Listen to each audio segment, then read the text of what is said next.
नमस्कार मित्रांनो. तर सगळेजण कसे आहात? तर बघा, तुम्हाला कालच्या ब्लॉगमध्ये आपला चहाचा ब्लॉग म्हणला होता शेगडीवरती. कारण काय झालं तुम्हाला सांगतो, कालचा व्हिडिओ आपला खूप मोठा बनत होता, त्यामुळं मला हा परत दुसरा व्हिडिओ बनवायला लागला. तर आमच्या दोघांच्या आंघोळा वगैरे सगळे झालेत आणि आता आपण करणार आहोत स्वयंपाकाची तयारी. तर बघा, आज आमच्या घरी काय बनणार आहे तुम्हाला सांगतो आणि आज कशाची रेसिपी आहे ते सुद्धा सांगणार आहे. तर तुम्ही हा व्हिडिओ नक्की बघा आणि तुम्हाला ही आपली रेसिपी कशी वाटते, आपला स्वयंपाक कसा होतो ते आम्हाला नक्की कळवा. तर चला आपण जाऊया. आता भाजी नीट करायची आहे आपल्याला. भाजी नीट करून मग त्यानंतर आपल्याला भाजी तयारी करायची आहे. तर आपण जाऊया भाजी नीट करायला. आता हा स्वयंपाक मी आणि पल्लवी दोघांनी मिळून बनवणार आहे. तर तुम्ही जो आमचा पहिल्या व्हिडिओला जे काय आमच्या स्वयंपाकाला तुम्ही प्रतिसाद दिला आहे, त्याच प्रकारे ह्या सुद्धा व्हिडिओ तुम्ही नक्की बघा आणि त्याच प्रकारे आपले व्हिडिओ तुम्ही असंच बघत राहा आणि एन्जॉय करत राहा. तर बघा मंडळी, आता आपण जाऊया भाजी नीट करण्यासाठी. आज आपण बनवणार आहोत कांद्याची पात. तर चला आपण जाऊया भाजी नीट करून घेण्यासाठी. तर बघा मंडळी, पल्लवीनं आपली भाजी नीट करायला घेतलेली आहे आणि ही भाजी मला बाजारामध्ये फक्त 20 रुपयाला भेटली. त्याचप्रकारे बघा, ही भाजी आपल्याला दोन प्रकारे बनवता येते. एक म्हणजे आपण शेंगदाण्याच्या कुटामध्ये बनवू शकतो. जर समजा आपल्या घरामध्ये माणसं एक किंवा दोन असतील तर त्यांच्यासाठी नॉर्मल जेवणासाठी शेंगदाण्याचे दाणे टाकून आपण छान भाजी करू शकतो. आणि परत हीच भाजी आपण दुसऱ्या पद्धतीने सुद्धा बनवू शकतो. ती म्हणजे आपण डाळ वगैरे वापरून, जर आपण याच्यामध्ये कुठलीही डाळ टाकून जर ही भाजी केलात तर थोडीशी भाजी वाढून होते आणि सगळ्याला एक 3 ते 4 माणसाला ही भाजी सहज पुरते. तर आमच्या दोघांसाठी सुद्धा आम्ही थोडीशी डाळ टाकूनच करणार आहोत, कारण मला ही भाजी डब्याला परत दिवसभर खाण्यासाठी लागणार आहे. परत दुसरी भाजी करायला आमच्याकडे सध्या गॅसचा खूप मोठा प्रॉब्लेम चालू आहे, हे तर तुम्हाला माहीतच आहे. म्हणून आमचा स्वयंपाक हा म्हणजे जळणावरती किंवा स्वयंपाक छोट्याशा चुलीवरती चालू आहे. तर बघा मंडळी, छानपैकी आपली भाजी चिरून झालेली आहे आणि भाजीसुद्धा दिसायला खूप छान आहे, हिरवीगार झालेली आहे. आता आपण करणार आहोत पुढची तयारी आणि भाजी मी बनवणार आहे. तर बघा, आपली भाजी चिरून झाली. आता आपण घेतली पातेला आणि आता आपण ही भाजी धुवून घेणार आहोत. एकदम मस्त स्वच्छ पाण्याने धुवून घ्यायचं. कारण का, तर बघा मंडळी, असं मस्तपैकी पाणी टाकायचं आणि ह्याच्यामध्ये थोडंसं आपण मीठ टाकणार आहोत. कारण का मीठ टाकायचं मला सांगतो, जर आपली हिरवी भाजी असेल ना त्याच्यामध्ये प्रत्येक भाजीमध्ये आपण थोडंसं मीठ टाकून धुवायचं. कारण का जे काय वरती असेल ते सगळं आपलं निघून जातं.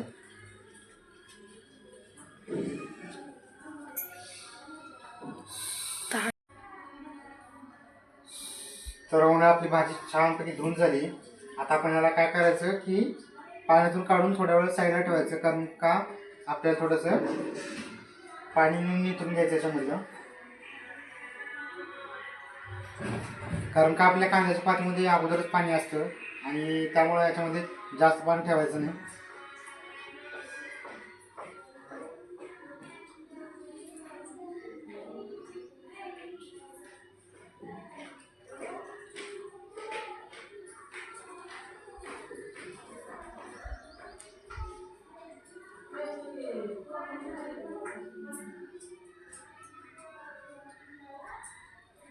तर आपण कांद्याची पात धुल्यानंतर पूर्ण हिरवगार पाणी निघालं. मीठ टाकल्यामुळे जे काय कलर असेल, जे काय घाण असेल ते सगळं साईडला निघतं आणि आपली अशी भाजी धुवून निघते.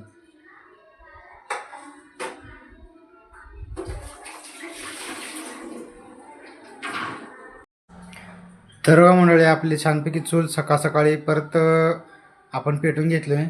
तर आपण पिशव्या वगैरे टाकून छानपैकी चूल पेटून घेतले, त्यामुळं जाळ छान लागला आहे. आणि आता आपण ठेवणार आहोत आपल्या कढईमध्ये छानपैकी मिरच्या. कारण कांद्याच्या पातीसाठी आपल्याला मिरच्या लागतात आणि मिरच्या भाजून घ्यायचं. भाजून घेऊन थोडंसं तेल टाकून आपण भाजणार आहोत. तर मंडळी, आपली छानपैकी कढई गरम झाली आणि त्यानंतर आपण मिरचीसुद्धा टाकलो आहे. मिरच्या थोड्याशा गरम झाल्या की मग आपण त्यात टाकणार आहोत थोडंसं तेल. आणि तेल टाकून छानपैकी तेलामध्ये आपण परतून घ्यायचं. कारण का एक कच्ची मिरची खाण्यामध्ये आणि एक तेलामध्ये परतून खाल्लेली मिरची एक वेगळीच चव देते. त्यामुळे मी थोडंसं तेल टाकून परतून घेतो आहे आणि त्यानंतर आपण त्याचा ठेचा करणार आहोत. तर बघा मंडळी, आता आपली छानपैकी मिरची भाजून घेतली. त्यानंतर पल्लवीनं आपल्या खलबत्त्यामध्ये ना मिरची वाटायला चालू केली. कारण का खलबत्त्यामधली चव आणि आपल्या मिक्सरमधली चव एकही वेगळीच असते. आणि गरम गरम मिरचीमध्ये थोडंसं मीठ टाकून वाटून घेतलं ना, आपली मिरची लवकर बारीक होती. तर बघा किती छान आपला ठेचा झालेला आहे. तर बघा बघा, वा वा वा वा वा. आणि असा ठेचा आणि दही इतकं भारी लागतं खाण्यासाठी, काय विचारूच नका. आपण ते सुद्धा एक दिवशी तुम्हाला दाखवणार आहोत. तर सध्या बघा आपली भाजीची तयारीसाठी आपण मिरची वाटलो आहे आणि मिरची छान वाटून झाली. पल्लवी झाली का मिरची वाटून? हां, तर चला आता.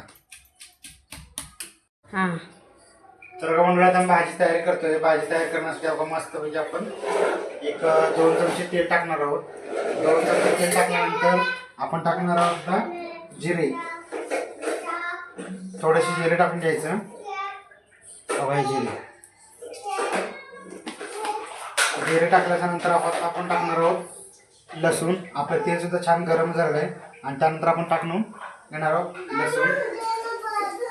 आणि लसूण टाकून थोडंसं फिरून घ्यायचं, कारण का आपलं जिरा आणि लसूण आपलं तेलामध्ये छानपैकी परतलं पाहिजे. आता परतलेलं आहे आणि त्यानंतर बघा आपण कांद्याची पात जे होतं ना, तेच आपण त्यातच पांढरा कांदा जो वल्ला कांदा होता तो आपण चिरून घेतोय, कारण का चवीसाठी खूप छान भाजी होती म्हणून. आणि आपण हे टाकून घेऊया.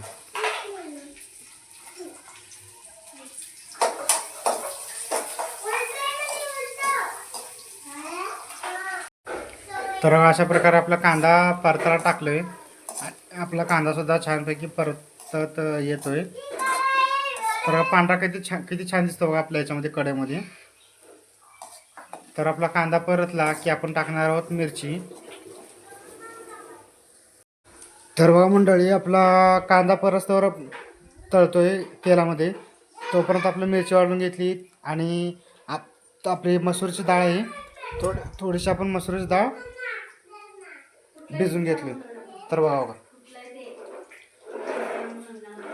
तर आपला कांदा छानपैकी परतलेला आहे. आणि आपला कांदा परतला की आता आपण टाकणार आहोत थोडीशी हळद टाकून घेऊया. आणि आता हळद टाकल्याच्या नंतर परत थोडंसं परतून घेऊया. आणि मग त्यानंतर टाकणार आहोत आपण आपली ही हिरवी मिरची.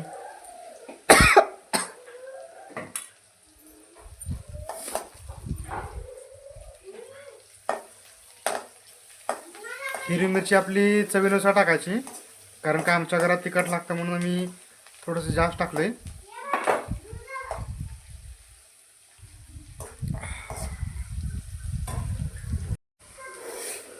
आणि त्यानंतर आपली ही भिजून घेतलेली थोडीशी मसूर डाळ टाकणार आहोत.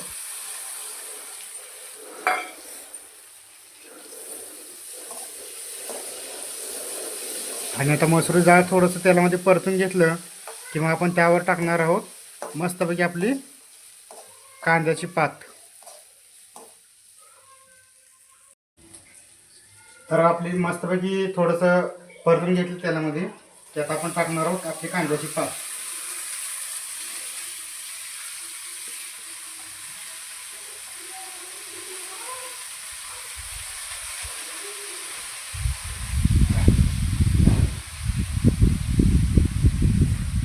कांद्याची पात टाकल्यानंतर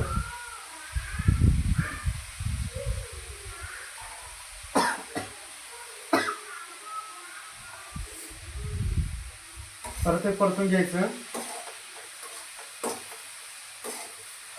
तर तुम्हाला सांगतो मंडळी, मी व्हिडिओ बनवताना थोडंसं विसरलो होतो की आमच्या पोरासाठी सुद्धा लहान मुलगा आहे, त्याला भाजी सपक लागते म्हणून मी सगळं टाकलं होतं. परत लक्षात आलं की त्याला सुद्धा भाजी लागते म्हणून, त्यामुळे मी थोडीशी भाजी साईडला काढून ठेवली. तर अशा प्रकारे आपली मस्तपैकी कांद्याची पात परतून घेतले. आणि आपण टाकणार आहोत त्याच्यामध्ये चवीनुसार मीठ टाकूया.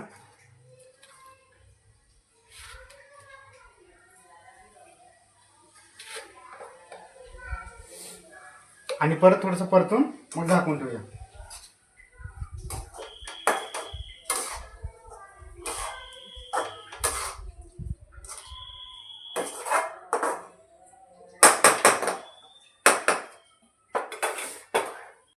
तर बघा आता आपण परतून घेतलो आहे. आणि आपली भाजी एक 10 ते 15 मिनिट आपण बारीक म्हणजे जाळावरती आपण उकडायला ठेवणार आहोत. आणि तोपर्यंत आपण एक झाकण ठेवून झाकून ठेवूया.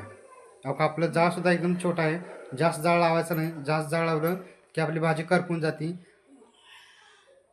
तर बघा मंडळी आता आपले 10 मिनिट झालेले आहेत. बारीक गॅसवरती आपण ठेवलं होतं भाजीला. आता आपण बघूया आपली भाजी शिजली का. तर चला बघा.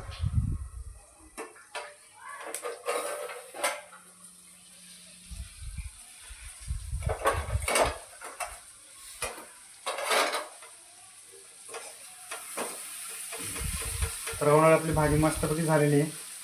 बघा जी आपली मसूरची डाळ लाल होती ना, तर ती डाळ आपली पांढरीसुद्धा झालेली आहे. आणि मग असं समजायचं की आपली भाजी शिजली म्हणून. आणि आता आपण एका साईडला झाकून ठेवूया. तर मंडळी आता भाजी झाली. भाजी करताना घरामध्ये इतकं धूर झाला होता की काय विचारूच नका. बोलता बोलता सुद्धा तोंडामध्ये पूर्ण आपलं धूर जात होतं. बोलताच तर येत नव्हतं. आता माझी भाजी झाली. आता पल्लवी करणार आहे भाकरी. आता बघा तुम्ही आपल्या हॉटेलमध्ये तंदूर खात असाल किंवा हॉटेलमध्ये तंदूर खात असाल तर आपल्या तंदुरीपेक्षा सुद्धा एकदम कडक कडक भाकरी, अशा पातळ ज्वारीच्या भाकरी पल्लवी तुम्हाला करून दाखवणार आहे. आणि कांद्याची पात आणि आपली कडक भाकरी बघा तुम्ही ही रेसिपी कशी लागती. तर आता बघूया. आता पल्लवी भाकरीच्या तयारीला लागली, पीठ मळती. तर तुम्हाला दाखवतो ज्वारीचं पीठ कोणत्या प्रकारे मळायचं. मळल्यानंतर ती भाकरी फुलती पण आणि खायलासुद्धा एकदम गोड लागते. तर मंडळी आता पल्लवी भाकरीचं पीठ मळायला चालू केली. आता आम्ही दोघंच असल्यामुळं आम्हाला भाकरी काही जास्त लागत नाहीत. तर फक्त आम्हाला 4 ते 5 भाकरी लागतात. आणि 4 ते 5 भाकरीचं पीठ मळणार आहे. तर बघा ज्वारीचं पीठ कसं मळायचं ते तुम्हाला दाखवते पल्लवी. तर आता ज्वारीचं पीठ घेऊन त्याच्यामध्ये थोडं थोडं पाणी टाकून पल्लवी आपली पीठ मळायला लागली. तर अशा प्रकारे आपल्या पल्लवीचं पीठ मळून झालं आहे. आणि बघा एकदम पिठाला एकदम छान मालिश करते. कारण का जेवढी मालिश करचाल तेवढी भाकर तुमची छान फुलते आणि दिसायलासुद्धा खूप छान होते. तर पल्लवीचं पीठ मळून झालं आणि त्यानंतर पल्लवीनं आपलं जेवढे एक भाकरीला पीठ लागतं आपलं तेवढंच एक पिठाचं गोळा घेऊन त्याला मालिश करून भाकरी टाकायला चालू करणार आहे. तर मंडळी आता पल्लवीचं छानपैकी पीठ मळून झालेलं आहे. मग आता पल्लवी करणार आहे भाकरी. आता पहिली भाकर पल्लवीची चालू झाली. आणि बघा तोपर्यंत आपलं ह्या साईडला आपलं हे चूलसुद्धा छानपैकी पेटलेली आहे. आपला तवासुद्धा गरम व्हायला ठेवलेला आहे. आणि भाकर आपली होस्तवर आपला तवा गरम होईल. तर भाकर करायची एक वेगळीच पद्धत असते बरं का. आणि गोल गोल भाकर बनवायची एक प्रत्येक स्त्रीकडे एक कलाच आहे बरं का. तीच कला आपल्या पुरुषाला लवकर जमत नाही. तर बघा आपली पहिली भाकर करायला चालू केली.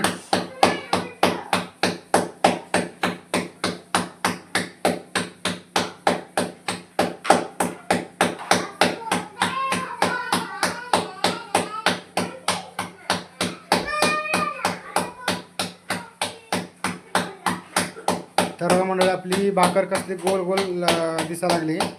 आणि तर ही अशी भाकर जर खायला जर आपल्याला जर भेटली तर आपलं नशीब किती छान आहे सांगा बरं.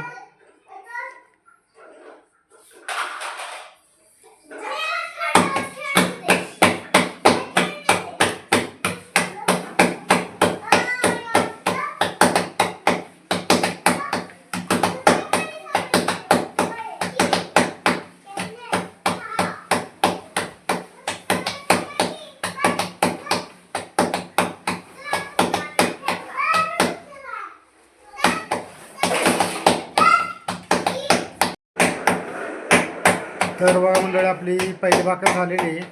आणि आता ही भाकर पल्लवी टाकणार आहे तव्यावरती. तर आपलं तवा छान पेटलेला आहे. तवा छान गरम झाला आहे आणि खालीसुद्धा जाळ एकदम व्यवस्थित चालू आहे. तर तवा गरम झालेला आहे. आता टाकणार आहे पल्लवी भाकरी.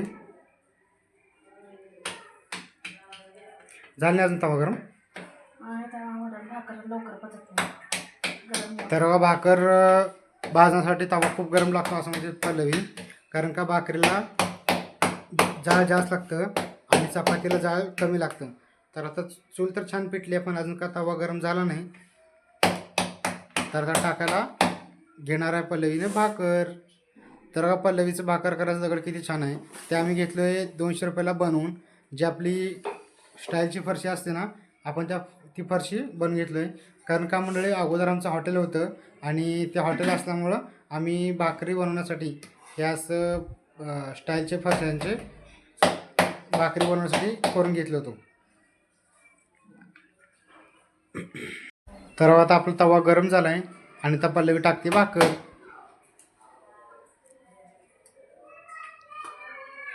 तर बघा मंडळी, आपली भाकर एकदम तव्यापुरतीच तेवढीच गोल गोल आणि तवा भरून भाकर केली तरच आपलं पोट भरतं.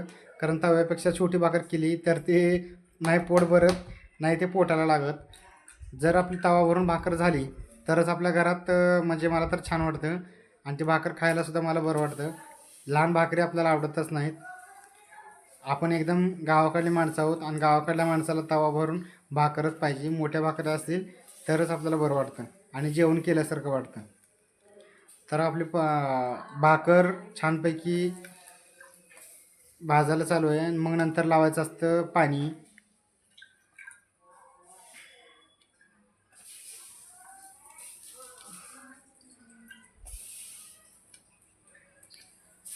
तर अशा प्रकारे पल्लवीनं भाकरीला पाणी लावून घेते.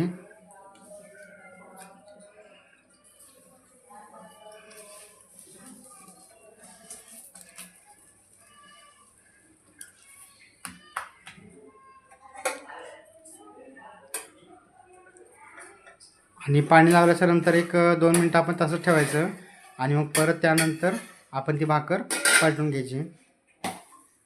तर बघा आपली एकदम पांढरा चिप्पट भाकर अशी तयार झाली.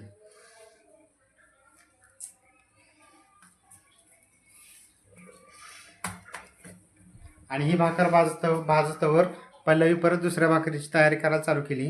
कारण का ती भाकर होस्तवर आपली दुसरी भाकर व्हायला पाहिजे. नाहीतर आपला गॅस हा म्हणजे आपलं जे काय जाळ आहे ते वाया जातं आणि चूल मोकळीच राहते.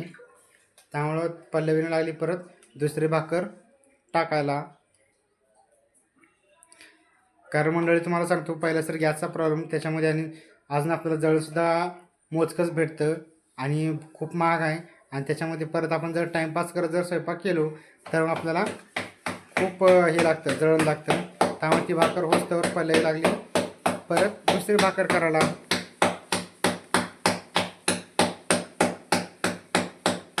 आणि का पल्लवीची दुसरी भाकर चालू आहे आणि त्याचप्रकारे एका साईडला आपली पहिली भाकरसुद्धा भाजायला लागली.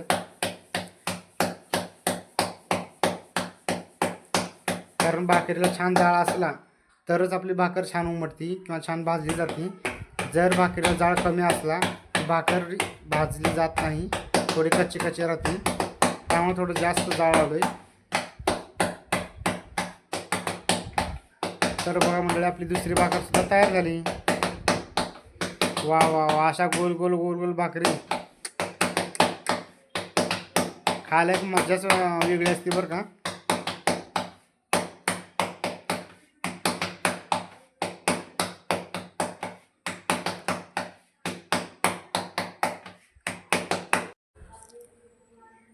तर आपली भाकरी छानपैकी भाजायला लागली तरीसुद्धा गॅस पुरत नाही. म्हणजे आपलं जे काय जाळ आहे ते आपल्या भाकरीला व्यवस्थित पूर्ण झालं आहे. कारण का थोडंसं खिडकीमधून वारंसुद्धा चालू आहे, त्यामुळे भाकरीला जाळ पुरत नाही, म्हणजे पोचणं झालं आहे.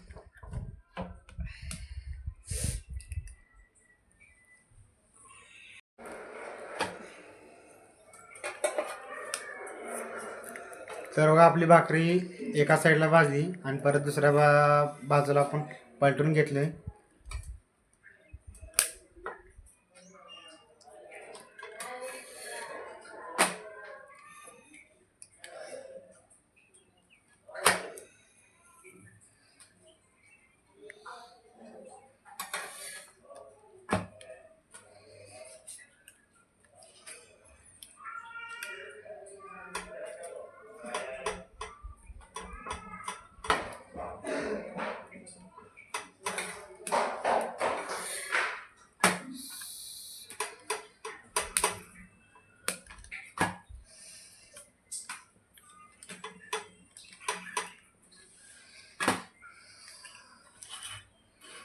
झाली.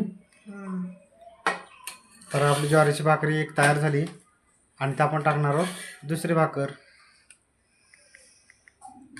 वा वा वा वा, बाकी छान भाकर झाली आपली. ठीक आहे, टाक. तर उन्हाळ्यात आपली भाकरी मस्तपैकी झालेल्या आहेत. अगं भाकरी किती छान फुगून फुगून अशा एकदम टम झालेल्या आहेत. वा वा वा वा. आता आपल्या अशा गरम गरम भाकरी तर तयार झाल्या आहेत, पण अजून आहेत. पण बघा भाकरी किती छान फुगलेत.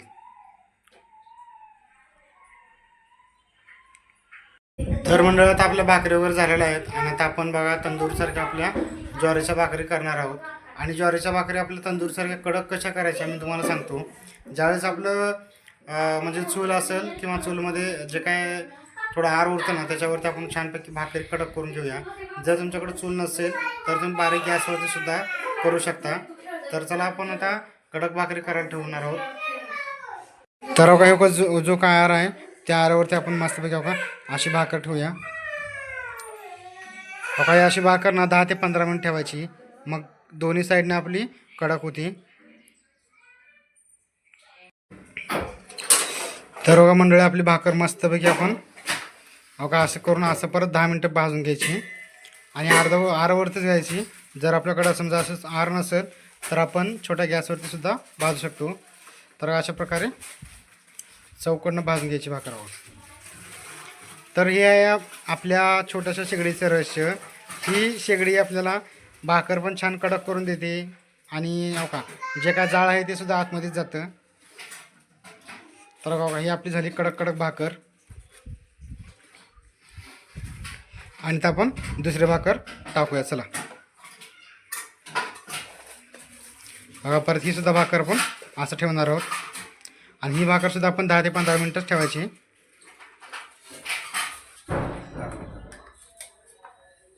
तर बघा अशा आपल्या कडक कडक तंदुरीसारख्या भाकरी झाल्यात. तर तुम्हाला दाखवतो मी किती कडक आहेत. बघा ही आपली भाजी आणि बघा आपल्या कडक कडक भाकरी. बघा पल्ल्याची सुद्धा भाकर एकदम कडक कडक झालेली. तर तुम्हाला दाखवतो पल्ल्याची भाकर मोडून किती कडक झाली. पुढं पुढं तर म्हणजे आपली भाकर एकदम तंदुरुस्तीसारखी बघा किती छान झाली बघा. आणि अशी भाकर खायला ताजी भाकर अशी करून खायला वेगळीच मजा असते. आणि त्याच पद्धतीने जर समजा